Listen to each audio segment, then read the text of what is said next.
In the sweltering summer of 1683, the plains of Central Europe trembled, not with earthquakes but with the steady advance of one of the most formidable armies the continent had ever known. Under the banner of the Ottoman Crescent, a tide of soldiers, perhaps 150,000 strong, marched northward. Their destination, Vienna. Their purpose, conquest. Whispers of this impending storm had echoed for months. Villages along the Danube emptied overnight. Merchants fled, abandoning their carts in narrow alleys. Churches held hurried services, then boarded their doors. It was not merely fear, it was prophecy, long feared by Christendom. The Ottomans were coming. At the heart of this colossal force was Grand Vizier Kara Mustafa Pasha, a man of ruthless ambition and austere pride. His command tent, a lavish pavilion of silk and velvet adorned with gold-threaded emblems, was more palace than war camp. Mustafa dreamed not merely of victory, but of glory, of being the man who finally shattered the walls of Vienna, the jewel of Habsburg Europe, and pushed the Crescent deeper into the Christian heartland. And Vienna was no ordinary prize. It was the capital of the Holy Roman Empire, the crossroads between East and West, North and South. Its fortifications had once repelled invaders, but now its defenses were hollowed. Emperor Leopold I, fearing for his safety, and perhaps realizing the odds, abandoned the city on July 7th, retreating westward to Linz. Most of the nobility followed, leaving behind only a skeletal garrison of around 15,000 soldiers and 5,000 hastily armed citizens. The command fell to Count Ernst Rüdiger von Starhemberg, a 36-year-old noble of stern discipline and unshakable will. His orders were clear: hold the city or die trying. On July 14th, the Ottoman vanguard arrived. 3 days later, Vienna was surrounded. From the hills around the city, the tents of the Ottoman army unfurled like a second city, an endless sea of canvas and banners stretching to the horizon. Their crescent flags fluttered above ridges, casting long shadows onto the walls of Vienna below. Siege engineers dug trenches and erected batteries. Cannons thundered day and night, battering Vienna's bastions with iron fury. Miners tunneled beneath the foundations, planting charges to collapse entire sections of the wall. But inside Vienna, something unbreakable stirred. Starhemberg refused surrender. He walked the ramparts daily, a steady figure in an iron breastplate, rallying defenders, silencing dissent. He told them, "Vienna will not fall while breath remains in our lungs." His words took root in the city's soul. Men, women, and even children joined the defense. Bakers became barricade builders. Noble women carried water and stones to the ramparts. Teenagers learned to load muskets. Every cannon blast was answered by defiance. Food, however, ran low. Bread was rationed by weight. Water was fouled or cut off entirely. Disease crept through the ranks: dysentery, fever, rot.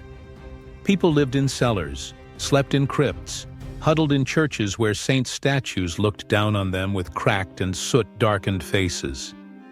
Each day the Ottomans advanced, sometimes with ladders, sometimes with fire, always with thunder.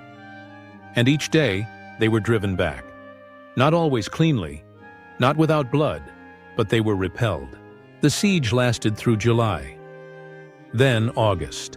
Starhemberg received no messages, no updates, only silence beyond the walls. The outside world, it seemed, had forgotten Vienna, but still, he fought. Still, they endured. The walls buckled, but did not break. The citizens wept, but did not yield. And above the city, Kara Mustafa watched. He could have ordered an all-out assault, a storming of the walls that would cost tens of thousands of lives, but also might have ended the siege. Instead, he waited, confident, certain that hunger and fear would do the work for him. He was wrong, because far beyond the smoke-cloaked walls of Vienna, across the rivers and ridges of Europe, a king was already stirring. And soon, the cry for salvation would be answered.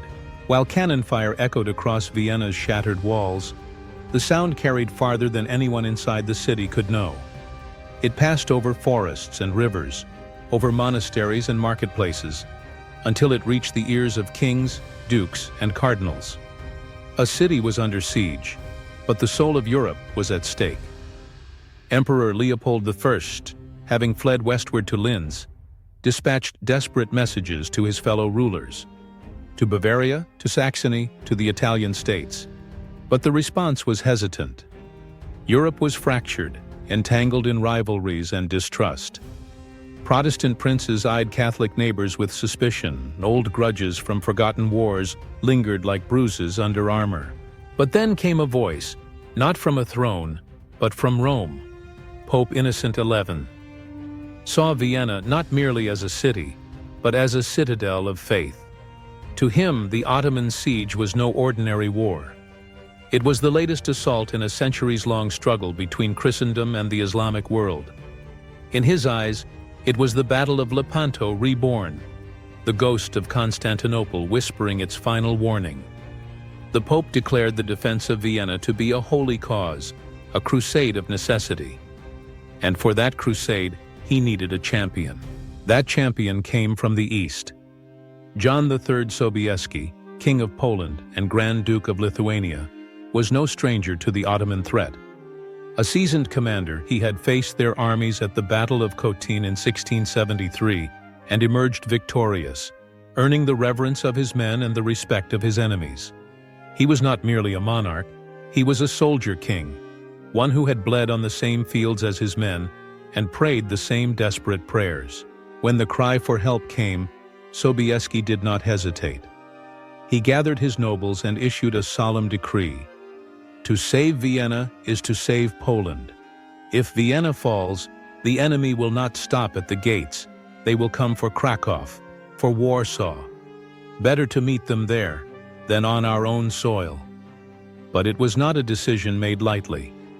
Poland had its own problems: internal divisions, suspicious nobles, vulnerable borders.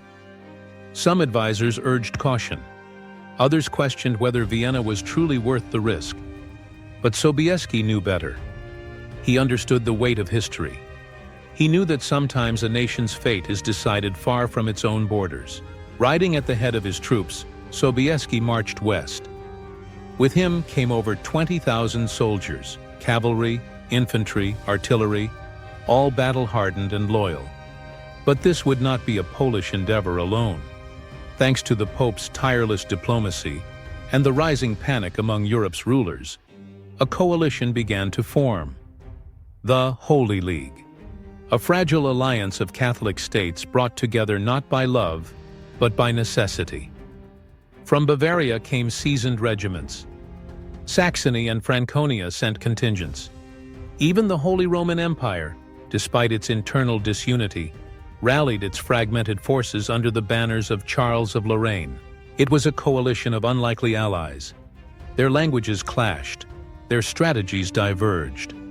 Old rivalries simmered beneath polished armor, but above them all loomed a single unifying fear: the fall of Vienna. And so they marched, not as a nation, but as Christendom. Through the forests of Bohemia, across rivers swollen by summer rains, the army advanced. Supplies were thin, the terrain was punishing, but the men pressed on, driven by the gravity of their mission. Wherever they passed, peasants lined the roads, offering what little food they had. Monks and nuns knelt in the fields, praying as the army passed. Stories of the siege spread faster than messengers. Children dying of thirst, walls collapsing, women fighting on the ramparts. Finally, on September 10th, the Allied army reached the hills above Vienna. From the wooded slopes of the Keilenberg, they could see the city. Smoke curling from shattered towers, dust rising from the artillery blasts. And stretching across the plains was the Ottoman camp, a city of tents, vibrant with banners and bustling with soldiers, as vast and organized as any royal capital. For Sobieski, the view was both sobering and electrifying. The city still stood, but barely. There was no more time for diplomacy, for strategy, for waiting. Europe's fate would now be decided by war. The air over the hills of Kahlenberg was thick with smoke and pine. As the morning mist gave way to sun, the view before the Holy League was terrifying in its scope. Kara Mustafa Pasha's encampment covered the plains like a second horizon. Lines of tents stretched like silk rivers. Fires crackled. Horses milled in picketed ranks. Ottoman drums beat steadily from within, signaling that the siege was still in full force. And yet, Vienna still stood, barely. Its outer defenses were mangled. Ramparts collapsed, towers shattered. The inner city was a husk of exhaustion. Every hour, Ottoman sappers dug deeper. Every blast of cannon opened new wounds. And still, from within the city, smoke plumed defiantly. Vienna, against all odds, had not fallen.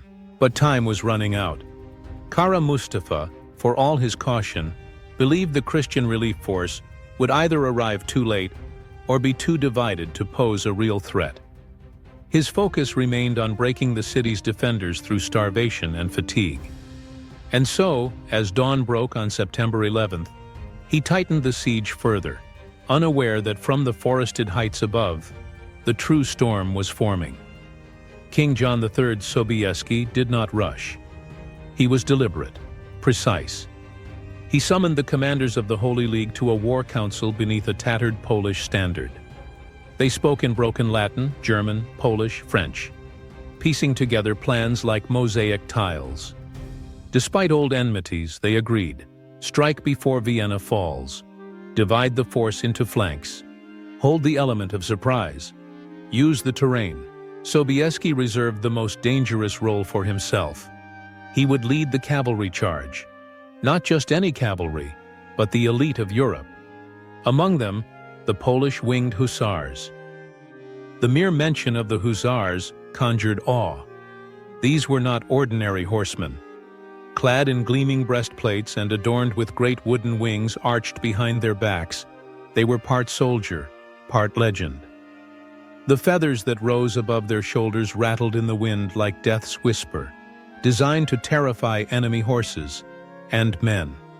When the sun caught their lances, it was as if 100 stars had come crashing to earth. They waited in the tree line, hidden from Ottoman eyes. 20,000 cavalry, hussars, cuirassiers, dragoons, arrayed along the slopes, their armor muted beneath cloaks, their horses silent. A predator's silence. To the left, imperial troops under Charles of Lorraine pressed toward the northern siege lines. In the center, German and Austrian infantry clashed with Ottoman skirmishers in the woods, clearing a path for the advance.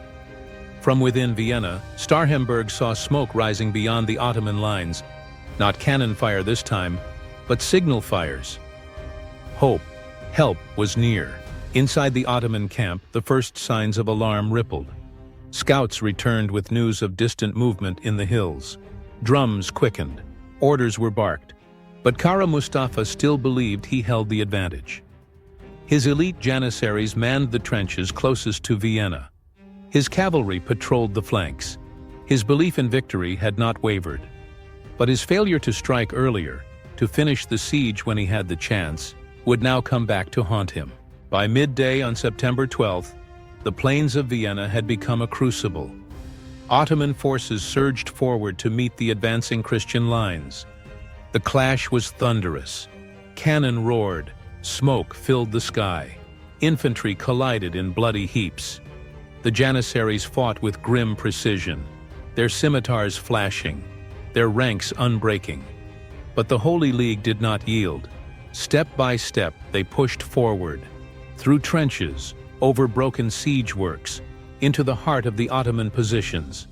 And still, the cavalry waited. Sobieski held his position on the right flank, watching the battlefield evolve like a game of chess carved in blood. His commanders urged him to charge. He waited. He watched. Then, as the sun began its slow descent, he saw it. A falter in the Ottoman left, a ripple in their lines. The janissaries were still holding, but their flanks had stretched thin. Confusion was spreading. It was time. Sobieski turned to his men. He didn't shout. He didn't raise his sword in triumph. Instead, he whispered a prayer. Then he spoke aloud. "In the name of God and the Blessed Virgin, for Vienna, for Poland, for Christendom, charge." Trumpets split the air. The forest erupted. 20,000 cavalry thundered forward. The wings of the hussars hissed in the wind. Hooves tore the earth as lances lowered, and banners streamed. It was not a charge. It was an avalanche of steel and fury. The Ottomans turned, and what they saw was not just soldiers. It was a tide of angels and demons, descending from the hills like the wrath of heaven itself. The ground shook. History held its breath. The Ottomans had expected battle, but not this. Not the thunder, not the wings. From the heights of Kahlenberg, Sobieski's cavalry poured down like a river of vengeance. Polish hussars led the front, armor glinting, lances poised, and wings slicing through the air with a ghostly hiss.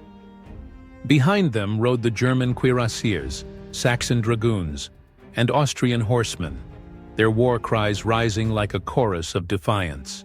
The Ottoman ranks stared upward, momentarily frozen. For hours they had grappled with infantry and musket fire, bloody and exhausting, but nothing like this. Some formed loose defenses, some fled. Most simply stood, transfixed by the sight of death galloping toward them. When the cavalry struck, it was like a thunderclap. The impact shattered entire lines. Sepahi cavalry tried to counter, but they were outmatched. Their formations crumpled like parchment under steel. Infantry were cut down where they stood, unable to raise their weapons fast enough. Ottoman trenches, once so carefully constructed, became death traps. The hussars crashed through them like waves through sand castles. At the head of the charge, King John III Sobieski rode with his saber drawn and his standard fluttering behind him. Unlike many monarchs, he did not command from the rear. He was there, at the very tip of the spear, his face smeared with dust, his armor dulled by battle. He roared commands over the din, directing his cavalry through breaks in the Ottoman lines, slicing deep into their rear. Meanwhile, the Holy League infantry surged ahead. Imperial forces pressed from the north. German regiments forced the Ottomans back toward their own encampments. Starhemberg, seizing the moment, led a sortie from within Vienna. Gaunt and wounded men, soldiers, militia, even civilians, burst from the city like wolves loosed from a cage. They struck the Ottoman siege lines from behind, setting fire to trenches, collapsing sappers' tunnels, and reclaiming broken bastions. Surrounded on all sides, the Ottoman army began to unravel. Kara Mustafa tried to rally his men. From his command post near the center of the camp, he issued frantic orders. He called for his reserves. He ordered the Janissaries to hold firm. But chaos moves faster than discipline. His orders could not reach half his commanders. Messengers were cut down mid-gallop, or turned back by panicked soldiers who no longer recognized rank. The Janissaries, elite and unyielding, formed the final wall of resistance near the city's battered gate. For a time, they held. Their muskets fired in disciplined volleys. Their curved sabers sliced down any who dared approach. But it was too late. The ring around Vienna had shattered. And then, the center fell. The Polish hussars, now deep within the Ottoman camp, broke through to Kara Mustafa's pavilion. Tents collapsed beneath the hooves of horses. Silken carpets were torn and trampled. Grand Vizier Kara Mustafa, his dream of conquest dissolving into screams and smoke, fled into the dust with only a handful of guards. His silken robes could not outrun steel. All around him the Ottoman army was collapsing. Thousands fled eastward, toward the Danube, toward Hungary, anywhere that was not Vienna. Soldiers abandoned weapons, stripped off armor, and ran. Cannon were left loaded and unmanned. Camp followers, cooks, scribes, and musicians were swallowed in the panic. By sundown, the battlefield had become a maelstrom of flight and fury. Vienna's citizens stood atop their battered walls watching the storm. They saw cavalry charging through the remnants of tents. They saw Ottoman standards fall one by one. They saw Sobieski, his blade raised to the sky, riding like a god of vengeance through the field. And they cheered, they cried, they dropped to their knees. The city had not only survived, it had triumphed. The largest cavalry charge in European history had turned the tide. What had begun as a siege meant to end Habsburg rule had become a catastrophe for the Ottoman Empire. And as darkness fell, the ground itself seemed to remember. Where once there had been tents and fire pits and drums, now there were broken wheels, shattered lances, and the silence of the vanquished. Dawn broke over Vienna not with fear, but with silence. A kind of silence that only follows great violence. The smoke of battle still clung to the rooftops, curling through broken windows and shattered gates. But the drums were gone. The crescents were gone. And with them, the greatest threat Christendom had faced in a century. The Ottoman camp, once so vast and orderly, now lay in ruins. Horses wandered without riders. Tents had been ripped apart by sabers and hooves. Abandoned cannons lay half-buried in churned mud. Dead and wounded blanketed the plains, Ottoman and Christian alike, a brutal reminder that victory had come at a cost. But Vienna had been saved. From the city's battered walls, defenders staggered out, bandaged, soot-streaked, starving, but alive. Some wept openly, others dropped to their knees in prayer. Many simply stood in place, stunned, unsure if what they were seeing was real. King John III Sobieski entered the city not as a conqueror, but as a deliverer. His armor was scorched, his sword notched, but his presence filled the city with a sense of calm triumph. Riding through the streets alongside his officers and the banners of the Holy League, he was greeted with thunderous applause. Citizens threw flowers from windows. Church bells rang out across Vienna. Priests led processions of thanksgiving. And above it all, the Polish king gave only this quiet proclamation: Venimus, vidimus, Deus vicit. We came, we saw, God conquered. The victory was complete, but the work was far from over. The Ottomans were in full retreat. Kara Mustafa's remaining forces fled eastward in disarray, leaving behind thousands of prisoners, artillery pieces, and months' worth of supplies. The Holy League, though weary and bloodied, did not pursue recklessly. Sobieski understood the need for order. His troops held formation. Looting was strictly limited. Their mission had been defense, not plunder, and this discipline ensured that their victory would endure beyond a single day. Inside Vienna, recovery began immediately. Starhemberg resumed control of the city. Physicians treated the wounded in makeshift infirmaries. Artisans began rebuilding walls, towers, and churches. Food and fresh water were brought in by the Holy League's supply trains. Markets reopened within days, and refugees who had fled at the beginning of the siege slowly returned. Memorials were planned. Names of the fallen were carved into church walls. Stories of the siege, of mothers who hauled stones to the ramparts, of priests who carried powder to the guns, of soldiers who fought despite shattered limbs, spread like wildfire. Vienna had not only survived, it had earned its place in legend. But the repercussions of the victory reached far beyond the Danube. Across Europe, news of the relief of Vienna was met with astonishment and joy. Bells rang from Krakow to Rome. Monarchs sent letters of gratitude. Painters captured the charge of the hussars in oil and gold leaf. Poets wrote of the day when Europe stood as one. And in the capitals of Christendom, the name of Sobieski became mythic. The Lion of Lech, the king who turned the tide. For the Ottoman Empire, it was a humiliation. Kara Mustafa Pasha, once the Sultan's favored vizier, returned to Istanbul in disgrace. Weeks later, he was executed, strangled with a silk cord, the traditional punishment for failure. His dream of conquest had died at the gates of Vienna, and with it, the last great Ottoman push into the heart of Europe. The Siege of Vienna marked not just the end of a battle, but the turning of an era. In the decades that followed, the Ottoman Empire would slowly retreat from its European holdings. The Holy League would launch new campaigns, pushing the frontier eastward. And though wars would continue, the momentum had shifted. The victory had proven something greater than military might. It had proven the power of unity. Europe, often divided by creed and crown, had come together. And in that fleeting moment of alliance, they had achieved the impossible. The battle was not won by a single nation, but by a chorus of them. Not by a single faith, but by a shared conviction that civilization must defend itself. And so Vienna, once nearly consumed by fire and steel, became a symbol of resistance, of resilience, of rebirth. And as winter crept over the city that had faced the storm and stood firm, the people lit candles not just for the dead, but for the future they had now been given the chance to rebuild. When the gates of Vienna closed against the hooves of the Ottoman Empire, all of Europe exhaled.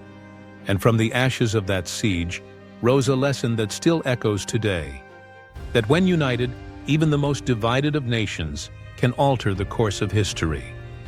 Thank you for watching. If you believe this story deserves to be remembered, share it. History is not just the past, it is the mirror of our future.